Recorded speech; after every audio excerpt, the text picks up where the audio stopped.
Habitan todos los continentes de la Tierra, excepto la Antártida.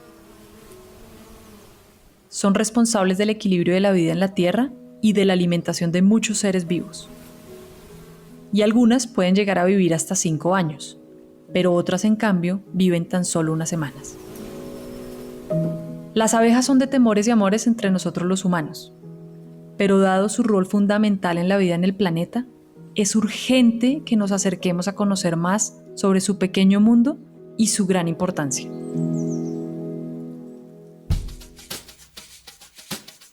Las abejas se consideran uno de los insectos más antiguos de los que se tiene conocimiento. Se dice que existen desde hace más de 30 millones de años. Según la Organización de las Naciones Unidas para la Alimentación y la Agricultura, FAO, existen unas 20.000 especies. Entre el 90 y el 95% de las especies son solitarias, es decir, no todas viven en colmenas, como se suele imaginar. Y asimismo, no todas producen miel en cantidades que puedan ser aprovechadas para fines comerciales. Algunas cifras de productividad sobre las melíferas, es decir, las abejas que producen miel, son impresionantes. Para tener 1 kilo de miel, se estima que las abejas deben hacer hasta 50.000 vuelos y se necesita el néctar de 1 millón de flores. 1 millón de flores. De la colmena también se obtienen productos como el polen, la jalea real, el propóleo y la cera. En América Latina se estima que hay cerca de 10.000 especies de abejas. Una que se encuentra en gran parte de la región, desde México hasta el norte de Argentina, es la especie Tetragonisca angustula. Conocida como doncellita, angelita o yateí, esta abeja melipona, es decir, que no tiene aguijón, es también productora de una miel a la que se le atribuyen propiedades medicinales. Ahora, las que no son melíferas también tienen una misión crucial: la polinización. Según la FAO, el 75% de los cultivos necesitan de los polinizadores. Entonces, sin abejas se vería afectada una buena parte de la polinización. Y sin polinización, no tendríamos alimentos nutritivos en nuestra mesa. Entonces, ¿cuál es la importancia de las abejas para el planeta? ¿Qué amenazas se enfrentan y qué podemos hacer para conservarlas?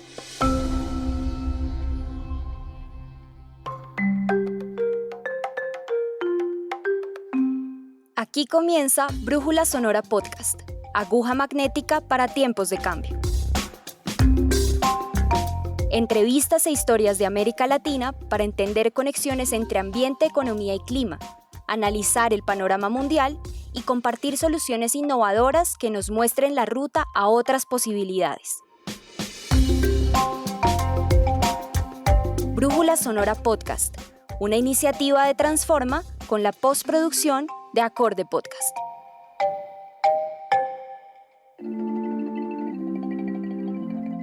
Mariana y oyentes, bienvenidos a este nuevo episodio de Brújula Sonora Podcast. Hoy con un tema que a mí me encanta y que además es absolutamente relevante para mantener el equilibrio en el planeta. Hola Natalia y hola a todos los oyentes que están hoy conectados en Brújula Sonora Podcast. Sí, es un tema que ustedes lo oyeron en la introducción, está lleno de datos y de asuntos curiosos y queremos destacar la importancia que tiene conservar estos pequeños insectos que son fascinantes. Así es, Mariana, entonces podemos arrancar con nuestro episodio que, como siempre, trae una invitada que nos ayudará a entender mucho más este mundo que hay detrás de las abejas y pues por supuesto también una historia de un lugar en Centroamérica que nos da cuenta de cómo podemos nosotros también ayudar a su conservación.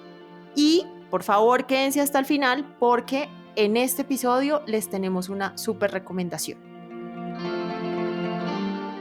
Mi nombre es Eunice Enríquez, soy bióloga, investigadora de la Universidad de San Carlos de Guatemala. Tengo cerca de 20 años de trabajar con abejas silvestres. Mi grupo de investigación ha trabajado en temas como el conocimiento de la diversidad de las abejas silvestres de Guatemala. Somos el primer grupo que ha aportado ese conocimiento en el país y de hecho somos el único grupo que trabajamos investigación en este tema. Pues, ¿qué es lo que me ha apasionado a mí de Creo que solo con platicarles la diversidad, la importancia, esa conexión cultural que tenemos con las abejas, creo que pues es lo que a mí me ha llevado a dedicar la mitad de mi vida al estudio de las abejas. Eunice, muchas gracias por acompañarnos en Brújula Sonora Podcast. Bienvenida. Muchas gracias por la invitación, es un gusto. Bueno, pues Eunice, nosotros quisiéramos empezar por preguntarte cuál es la importancia de las abejas, considerando, por ejemplo, que el 20 de mayo es el Día Mundial de las Abejas, se viene celebrando desde 2018 a raíz de la Declaración de Naciones Unidas y el Earthwatch Institute de Massachusetts lo catalogó como uno de los seres vivos más importantes del planeta. Quisiéramos que nos cuentes un poco y a nuestra audiencia por qué son tan importantes las abejas. Bueno, primero tal vez quisiera recalcar, porque es algo bien importante, que al hablar de abejas vamos a hablar de organismos, de especies en plural, de esa diversidad. Muchas veces cuando platicamos sobre las abejas pensamos inmediatamente en Apis mellifera, que es la abeja y el insecto de hecho más estudiado en el mundo, con muchos beneficios también para la humanidad. Sin embargo, no es nativa de Latinoamérica. Nosotros en Latinoamérica tenemos cerca de 10,000 especies de abejas y entonces tenemos que hablar en plural, la diversidad de las especies, que eso es de los aspectos más importantes. ¿Cuál es la importancia de las abejas? Pues la polinización. Ese es el papel más importante de todas las especies de abejas, llevar el polen de una planta a otra y propiciar la producción de frutos y semillas, pero también toda esa diversidad genética que les ayuda a las plantas mismas a adaptarse a todos estos cambios, como por ejemplo el cambio climático, a ciertas plagas, etcétera, ¿verdad? Y eso es sumamente importante. Entonces, a nivel mundial, nosotros tenemos 20,000 especies de abejas y muchos de estos grupos de abejas están asociados con ciertos grupos de plantas. Entonces yo diría que la mayor importancia es la ecológica, aunque ellos también, las abejas sociales, producen muchos productos para nuestro beneficio, como la miel, cera, polen y propóleo, por ejemplo, entre otros beneficios. Bueno, Eunice, tú acabas de hacer una gran introducción, de hecho, a lo que va a ser este capítulo, porque queremos, creo que, ir profundizando mucho más en varias cosas que tú dijiste. En este punto yo quisiera, por ejemplo, que le contáramos a los oyentes un poco sobre el tipo de especies que tenemos. Tú ya lo dijiste, en el mundo hay aproximadamente 20,000 especies de abejas. En Latinoamérica, más o menos unas 10,000, pero también, claro, tenemos el concepto de la abejita con las rayitas negritas y amarillitas, que es como el referente que tenemos, pero contémosle un poco más a los oyentes el resto de abejas, dónde están. Sabemos que hay unas que son solitarias, por ejemplo, que algunas tienen aguijón, que otras no, entonces como poder darles un panorama de toda esta cantidad, de esta diversidad que habita en nuestros territorios. Muy bien, primero quisiera comentarles que a diferencia de lo que la mayoría cree, la mayor parte de las especies son solitarias o con algún grado primitivo de sociabilidad. Solamente el 3% de las especies de abejas son sociales. Estas especies de abejas sociales son estas especies que tienen nidos permanentes, que tienen pues una gran cantidad de individuos, que tienen un traslape generacional, que hay diferenciación de castas. Esto quiere decir que hay una reina, hay zánganos y hay obreras. Las abejas sociales tienen nidos permanentes donde almacenan ciertos elementos que le sirven a ella misma para el mantenimiento de su nido. Entre ellos está la miel. Las abejas almacenan ciertas cantidades de miel que les sirve como energía porque la miel son carbohidratos. También les quiero comentar que hay abejas solitarias en el otro extremo, que son la gran mayoría de abejas, donde no existe ese traslape generacional. Es decir, la madre busca simplemente un agujerito donde va a colocar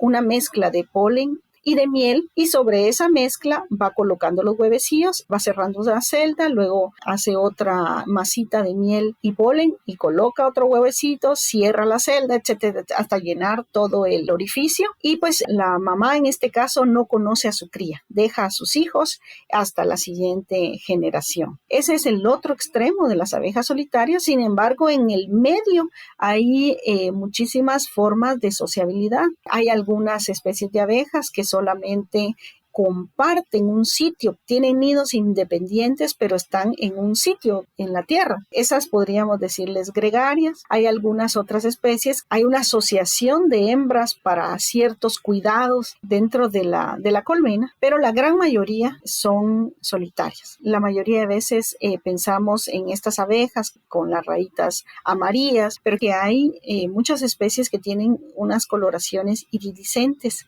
es decir, que son como metálicas, verde metálico, rojo metálico, morado metálico. Hay algunas especies de abejas que son completamente negritas, pequeñas, como las ceratinas. Hay algunas especies de abejas que son bastantes peludas con coloraciones amarillas, pero también negras y rojas como los bombos. Entonces tenemos una gran diversidad de especies y muchas de estas especies están asociadas con grupos de plantas. Entonces yo lo que quisiera recalcar es que cuando pensemos en abejas nativas, pensemos en esa diversidad. Apis mellifera es una especie que económicamente es muy valiosa para nosotros. Fue introducida a Latinoamérica durante la conquista, pero nosotros originalmente contábamos con algunas especies de abejas que producían miel, y este es el caso de las abejas sociales o los meliponinos, que en Latinoamérica hay cerca de 400 especies de abejas sociales que son estos meliponinos.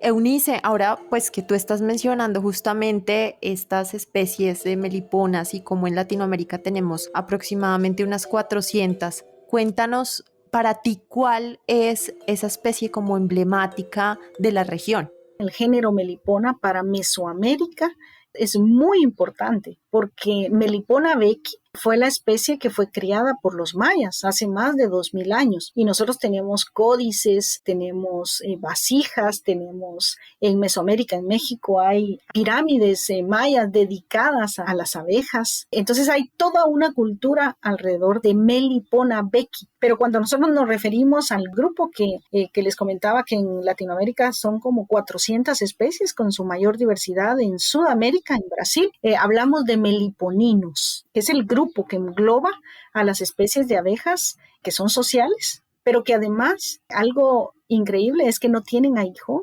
Entonces, imagínense ustedes cómo los mayas estaban fascinados, ¿verdad? Con una abeja súper bonita, porque es muy bonita esta abeja, dócil. Los meliponinos, como no tienen aguijón, lo que hacen es morder. Tienen mandíbulas bien desarrolladas, ¿verdad? Entonces, lo que hacen es morder y morder y morder. Entonces, se le meten a uno en el pelo, etcétera. Pero esta abejita, Melipona becki, súper dócil, ¿verdad? Mansa. Aparte, producía una buena cantidad de miel. La miel súper diferente a la miel de Apis mellifera. Melipona becki, su miel es blanca. De hecho, les dicen acá en Guatemala, miel blanca, cuando se refieren a Melipona becki, porque la miel es clara y eso es un indicador de que su nutrición o las especies de plantas que necesita son diferentes. Entonces, desde el tiempo de los mayas, fascinados con esta abejita, que son del grupo de los meliponinos. Eunice, tú nos cuentas de diferentes tipos de especies, algunas solitarias, algunas que viven en comunidad o en colmenas, y hemos visto que el 40% de las especies de polinizadores invertebrados, y con esto me refiero a abejas, mariposas, por ejemplo, ha disminuido drásticamente en los últimos años.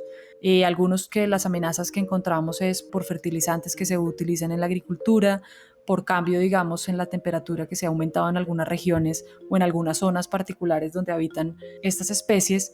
Quisiéramos entrar un poco más en detalles de qué es lo que realmente está haciendo que estas poblaciones se disminuyan. La misma situación es para todas las especies de insectos. 8 de cada 10 animales que nosotros podríamos seleccionar son insectos. Entonces, muchos de los insectos ni siquiera se han terminado de describir, o sea, ni siquiera hemos terminado de contabilizar el número de insectos y ya muchas especies han desaparecido. Muchos de los polinizadores son insectos, son abejas, mariposas, moscas, avispas, y pues de la misma manera han disminuido. ¿Cuáles son esas causas? Tú las comentaste. Una de las causas principales es la pérdida de su hábitat natural. En el caso de las abejas, hablamos del bosque. El bosque le da a las abejas no solamente alimentación, porque cerca del 85% de las plantas con flor necesitan las abejas para su polinización y algunos otros insectos polinizadores. Entonces, no solo las abejas necesitan el bosque para su alimentación, porque ya les comenté que se alimentan de néctar, de polen, de resinas, de aceites, etcétera, sino que también en el caso de las abejas sociales necesitan sitios de anidamiento que es brindado por el bosque. Yo les platiqué de los meliponinos. Los meliponinos son las abejas sociales y los meliponinos necesitan cavidades de árboles relativamente grandes para poder construir sus nidos. Entonces, no solo necesitan el bosque, sino que también árboles pues relativamente viejos para su anidamiento. Entonces, una de las principales razones por la pérdida de las abejas y de los insectos es la pérdida de ese hábitat. Por otro lado, creo que el tema del uso indiscriminado de los insecticidas en la agricultura principalmente es otro de los factores muy importantes con relación a la pérdida de las abejas. Sin embargo, quisiera no dejar de lado todos esos insecticidas que nosotros usamos dentro de las casas en el área urbana.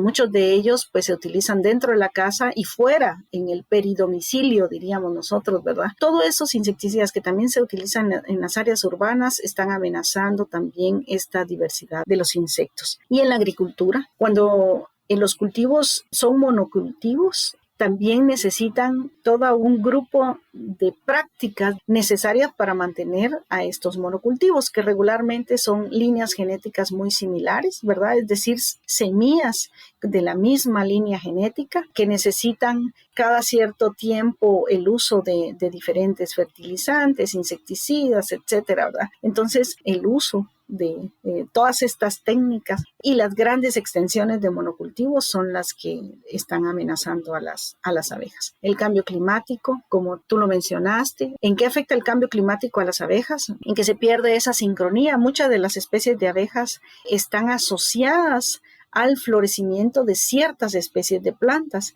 y si estas especies de plantas se adelantan, por ejemplo, a su floración, ya no coinciden con el ciclo vital de las abejas, y esto amenaza la extinción de estas especies de abejas y de las plantas también, porque necesitan las abejas para su polinización. También las abejas necesitan colecta de néctar para su supervivencia, y si, por ejemplo, tenemos épocas muy secas, también se disminuye esta cantidad de néctar disponible. También la calidad del néctar.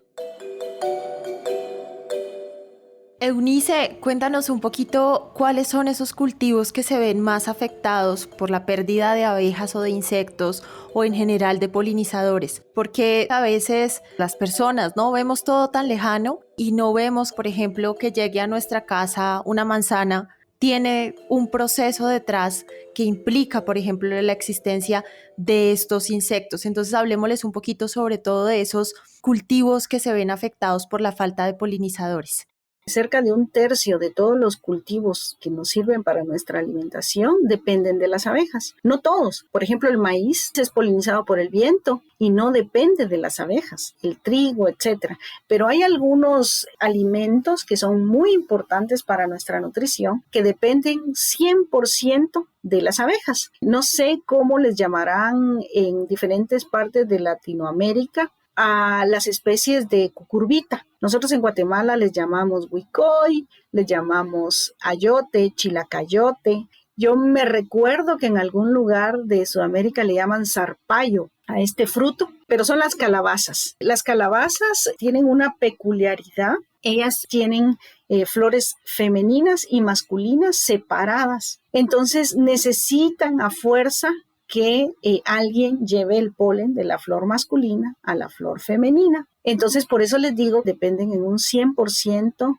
de la polinización por abejas. Sin embargo, hay otros cultivos, como por ejemplo el café, que no es nativo de América, pero pues es muy consumido, muy apreciado en toda Latinoamérica, y se estima que aunque las flores del café son flores hermafroditas, es decir, que en la misma flor hay estambres, hay pistilos, es decir, en los órganos femeninos y masculinos, incluso hay cierto grado de autofertilización dentro de esas flores de café. Sin embargo, se ha estimado que cerca de un 20 a 30 hasta 40% de la polinización y la producción del café es gracias a las abejas y principalmente a los meliponinos. Otros cultivos son las manzanas, los kiwis, por ejemplo, el maracuyá, las fresas, el aguacate. Muchísimos cultivos que nos aportan muchísimo a nuestra nutrición dependen de las abejas, y desaparecerían pues algunos completamente, ¿verdad? Y algunos disminuiría su producción muchísimo sin estas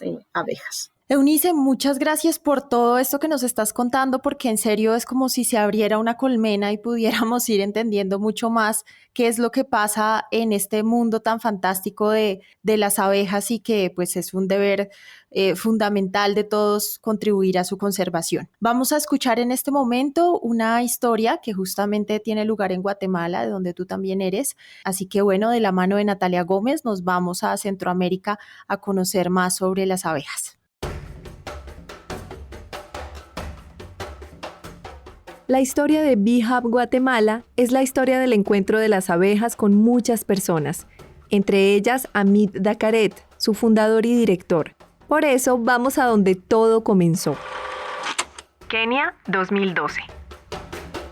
Hamid realizaba un voluntariado en la zona y allí conoció a Sam, un lugareño que quería enseñarle algo. Y nos fuimos en un carro 4x4, la sabana, más o menos una media hora. Y la primera impresión fue encontrar una fila de jirafas de un lado y otros animales silvestres, algo que no podía creer estando ahí. Para mí parecía surreal, ¿no? Algo que quizá había visto en un zoológico. Antes de comenzar, debían ponerse un equipo especial. Y recuerdo muy bien la primera vez que me puse ese traje de apicultor, sin saber qué significaba. Recuerdo el olor que tenía ese traje, las manchas de miel y polen que tenía impregnado. Se trataba de la preparación para un rescate. Un rescate de unas abejas que se habían metido en una casa de madera, en unas vigas. Ese fue el primer día de Hamid como apicultor y el primer acercamiento consciente con las abejas. Al día siguiente tendría otra experiencia única para terminar de convencerse. A chapati son unas como tortillas de harina, y cuando salgo a la cocina estaba Sam con frascos de miel de diferentes colores y diferentes tipos, y desayunamos chapati con miel. Y dije, wow, yo pensé que en 27 años yo conocía la miel, pero no.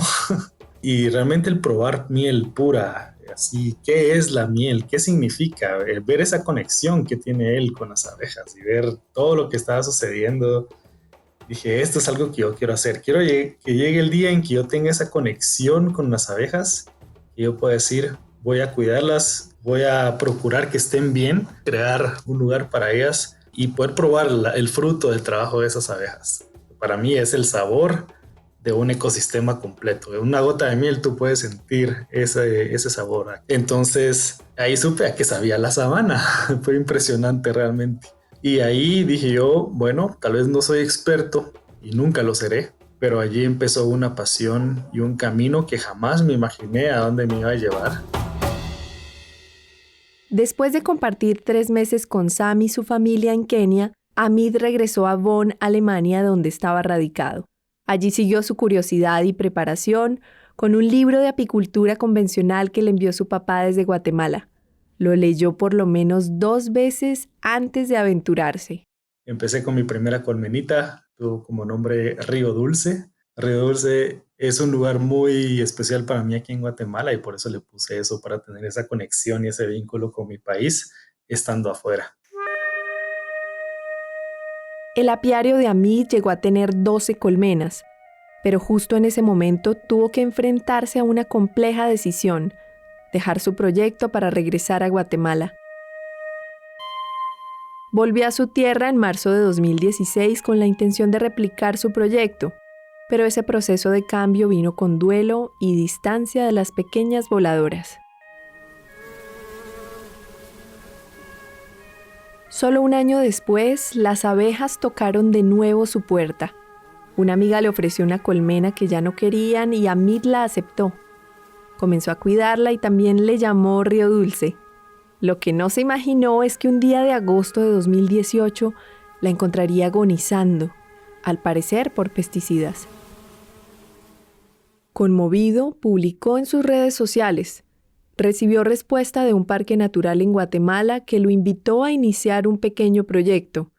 Y sin pensarlo, así empezó BeeHub. En noviembre de 2018, Hamid dio una charla sobre abejas en el Festival de las Flores de Antigua y supo que apostarle a la educación ambiental sería la clave. Luego vinieron los rescates que darían vida a BeeHub y a una de las iniciativas más importantes de este proyecto guatemalteco. Empecé dando charlas, di una segunda charla 2 semanas después. Allí en esa segunda charla conocí a Alfredo, quien hoy es también miembro del equipo. Y con el tiempo en este parque pues trajimos las primeras 2 colmenitas, luego rescataba otra y la íbamos llevando allá. Y así en una conversación surgió la idea: mira, ¿y por qué no empezamos un santuario de abejas donde estás trayendo todas esas abejitas rescatadas? Pongámoslo bonito, pongamos infografías y todo lo que conlleva la educación ambiental. Así empezó BeeHub también en una conversación con amigos, surgió así el nombre, el logotipo. Yo abrí una cuenta en Instagram al principio con el fin de compartir esa experiencia, ese conocimiento que traía, y al final surgió realmente como una plataforma educativa al 100%. Casi que sin saberlo, BeeHub Guatemala nació e inauguró en diciembre de 2019 el primer santuario de abejas rescatadas en el país y el segundo en América Latina.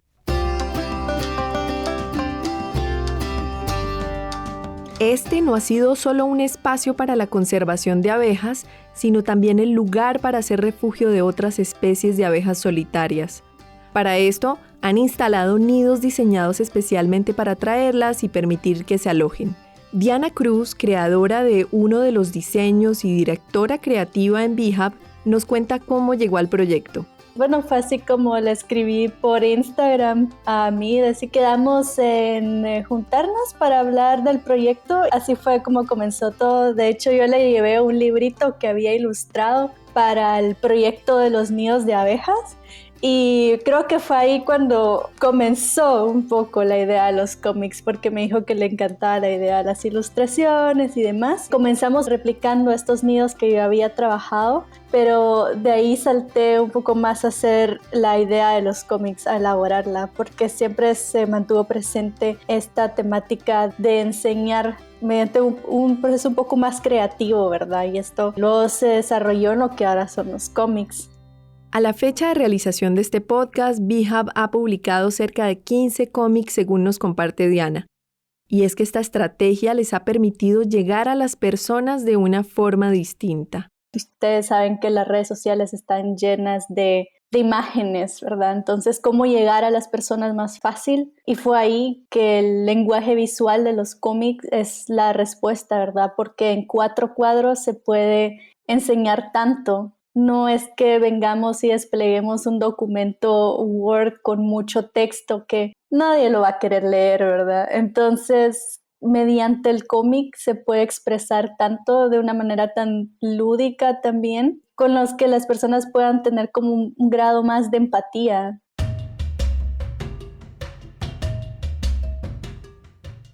Con todas estas acciones en marcha y el trabajo de Hamid, Alfredo y Diana, BeeHub tomó forma y es hoy una propuesta con un horizonte claro. La visión que tenemos en BeeHub es ser un punto, una plataforma, un movimiento en donde cualquier persona pueda participar activamente en la protección de abejas. En donde no necesitas ser apicultor o apicultora, sino que puedas, por ejemplo, fomentar la conservación de abejas a través de una compra de un producto que no solo apoya a pequeños empresarios o artesanos, sino que con esa compra también estamos destinando fondos para poder rescatar más abejas. Entonces, Beehive es un lugar donde puedes educarte, una apicultura a la inversa, biodinámica. Es un lugar donde puedes apadrinar una colmena que está siendo rescatada y así también estás participando en la conservación. Es un lugar en donde puedes participar en un curso o escribir artículos también para más gente, en donde puedes organizar una charla comunitaria para poder expandir la voz, y un lugar donde puedes realmente encontrar un aliado para las abejas. Beehive se ha consolidado como una iniciativa con diferenciales claros. Uno muy importante, creer y promover la apicultura biodinámica. Amit nos explica esto qué quiere decir. La apicultura biodinámica es una apicultura que va a respetar los ciclos de la naturaleza, que va a respetar los tiempos de las abejas, que no los vamos a estar forzando a crecer ni a desarrollarse como nosotros queremos. Es una apicultura no enfocada en el apicultor, sino enfocada en las abejas. Y en este tipo de apicultura, la producción, la productividad es lo que menos nos importa.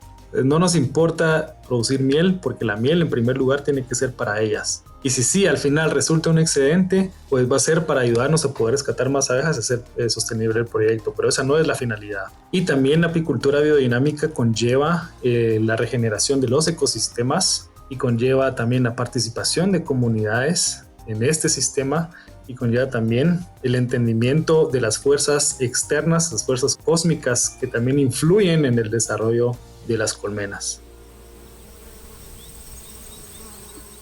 Beehive también se ha preocupado por llegar a diferentes audiencias.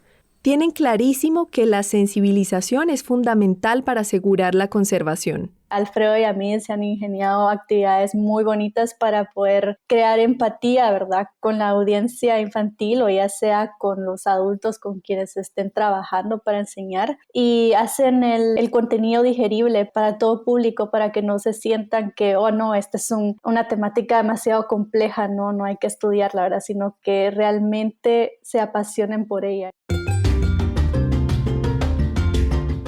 Y este trabajo comunitario, participativo, ha tenido frutos gratos para Amit y todo el equipo.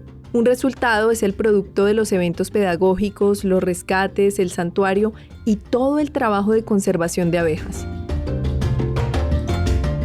O sea, nunca nos imaginamos que íbamos a ser un referente para hacer eso, lo empezamos a hacer por convicción, ¿verdad? Entonces, hemos encontrado en la comunidad varios aliados, la gente que está ya sensibilizada y que no quiere hacer daño a las abejas. El hecho de que ya busquen apoyo y nos digan, bueno, no les queremos hacer daño, ayúdennos. Entonces ahí vemos que hay una oportunidad para poder incidir. Este es un trabajo que han hecho Amit, Alfredo y Diana, quienes son el equipo principal de Beehive. Si bien todos tienen trabajos de tiempo completo, esta iniciativa es su proyecto de vida paralelo. Son una organización pequeña en equipo, pero grande en ambición y talento. Es por eso que la incidencia viene con muchos desafíos. El reto aquí, en este preciso momento que estamos viviendo, está en nuestras capacidades atender todo ese llamado, y hoy no estamos en las capacidades, porque hay mucha demanda de ese apoyo, hay mucha demanda de cursos, de capacitaciones, y esa es ahorita la principal preocupación que tenemos. ¿Cómo vamos a atender lo que viene? Ya logramos incidir en gran medida, ya estamos ahí en la mente de muchas personas. Falta muchísimo porque hay muchísima gente que todavía no conoce la importancia que tienen los seres.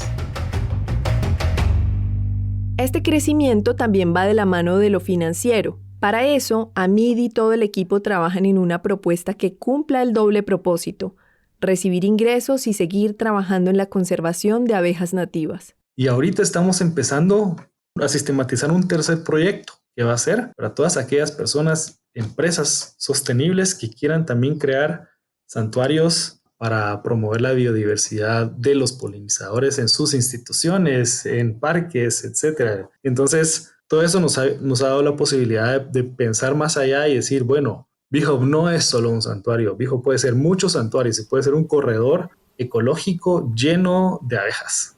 Así es como lo estamos visualizando, en donde las abejas puedan recorrer la ciudad sin temor.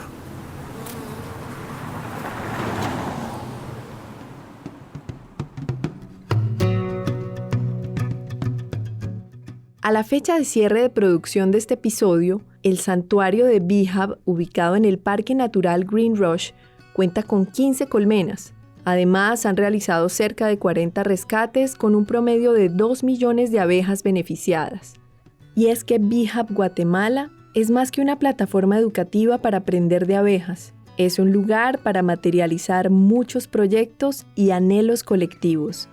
Lo que soñaría para el grupo es que todas esas metas que individualmente y grupalmente tenemos se cumplan, ¿verdad? Y creo que el objetivo principal es que las personas, en su mayoría, las que podamos alcanzar, como tocar su corazón y poder hacerles ver como lo maravilloso que son estos pequeños insectos. Llevar como esta tarea de generar conservación, ¿verdad?, para la naturaleza.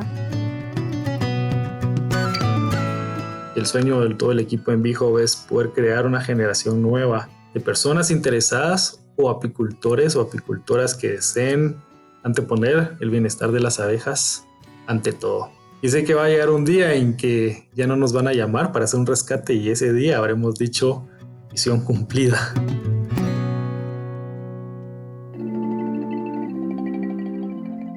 Pues volvemos entonces después de oír la historia de Beehive y de lo que está haciendo este grupo tan interesante frente a educación y protección de las abejas. Y con esto, Eunice, te quisiera preguntar, ya hay algunos países y algunas regiones del mundo que están tomando acciones frente a la protección y conservación de las abejas por la importancia que estos insectos tienen. Quisiera que tú nos contaras un poco, por un lado, qué acciones deberíamos tomar los gobiernos en América Latina para proteger estos insectos, pero por otro lado, ¿qué podemos hacer nosotros como ciudadanos y qué pueden hacer las personas, digamos, que se dedican a la agricultura desde estos tres grupos de interés? ¿Qué se podría hacer? Primero, que a nivel de Latinoamérica existen muy pocas, porque sí existen iniciativas de ley, políticas, etcétera, para la conservación de las abejas en general, de las abejas silvestres principalmente. En Brasil tienen alguna legislación relacionada con el aprovechamiento de los meliponinos, que son las abejas sociales. Ellos son los pioneros en este sentido. Sin embargo, en el resto de Latinoamérica, pues no hay políticas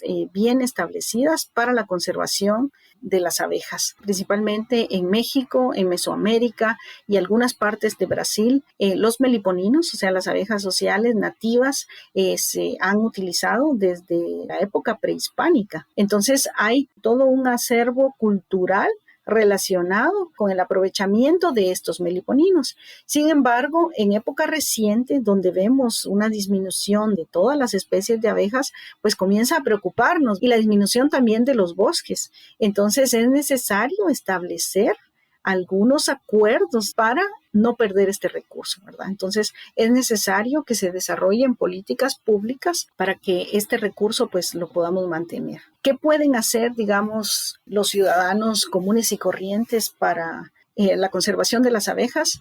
Yo creo que la concientización, o sea, estar claros de esta diversidad, de la importancia, del papel que juegan en el ecosistema, de evitar esa fobia hacia los insectos. Los insectos es un grupo enorme, fascinante, que no es de tenerles miedo, es de conocerlos. Los insectos están metidos en todos lados, son polinizadores, son carroñeros, hay muchas plagas de insectos, están por todos lados. Entonces nosotros debemos conocerlos para poder conservarlos, ¿verdad? Muchos son útiles para nosotros. Entonces, esa concientización para mí es sumamente importante. A veces a mí me preguntan, pues sí, ¿será que en mi jardín puedo sembrar algunas flores para alimentar a las abejas?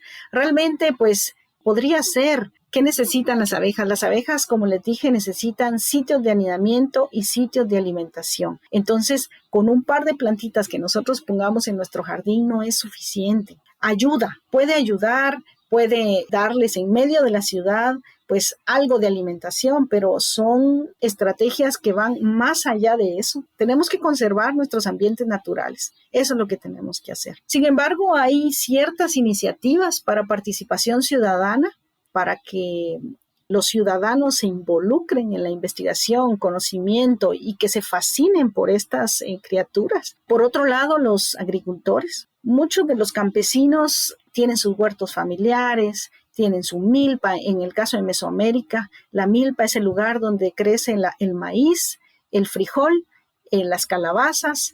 Esa milpa implica una gran diversidad de especies vegetales y una gran cantidad de alimento para las abejas también, ¿verdad? Entonces, estas formas de manejo del bosque, de diferentes tipos de cultivos, etcétera, son beneficiosos para muchos insectos y se disminuye el uso de insecticidas. El gran problema son los monocultivos. Entonces, creo que nosotros como seres humanos tenemos que cambiar esa forma de producción de nuestros alimentos y nosotros mismos también de lo que consumimos. Bueno, Eunice, pues te agradecemos por tu tiempo, por compartir este conocimiento no solo con nosotras, sino con la audiencia latinoamericana que nos está oyendo. Es un tema realmente fascinante, entonces muchas gracias por habernos acompañado. Bueno, es un gusto siempre contarles de lo que nosotros hacemos y pues espero que la audiencia siga con ese interés de conocer más de la diversidad de las abejas, de su utilidad y pues qué se puede hacer para salvarlas. Muchísimo gusto. Bueno, y hasta aquí llegamos con este episodio de Brújula Sonora Podcast. Les damos las gracias por habernos acompañado hasta este momento. Recuerden que en 15 días tenemos una nueva entrega, pero mientras tanto, una vez más, les invitamos para que nos visiten en nuestras redes sociales @transformaglobe y nos dejen saber qué piensan de este podcast. Natalia, y al principio del episodio les dijimos que les íbamos a hacer una recomendación, entonces adelante. Mariana, muchas gracias por el recorderis y por supuesto porque como sabemos que muchos de quienes nos están escuchando son personas interesadas en este tipo de temas, queremos recomendarles un podcast de nuestros amigos de WWF Colombia, Ecosistemas Sonoros, historias que nos inspiran para proteger el planeta. Lo pueden encontrar en Spotify y YouTube de WWF Colombia. Este podcast se realiza gracias al apoyo de European Climate Foundation ECF. La investigación, libretos y producción de todo el episodio estuvo a cargo de Natalia Gómez, Diana Montaño, Natalia Borrero y quien les habla, Mariana Rojas. Nos escuchamos en el siguiente episodio de Brújula Sonora Podcast, aguja magnética para tiempos de cambio. Para determinar la calidad del aire se necesitan datos. Esta no es una tarea fácil en contextos vulnerables y precarios como los de América Latina. En el próximo episodio exploraremos cómo está el tema en la región y qué se está haciendo al respecto.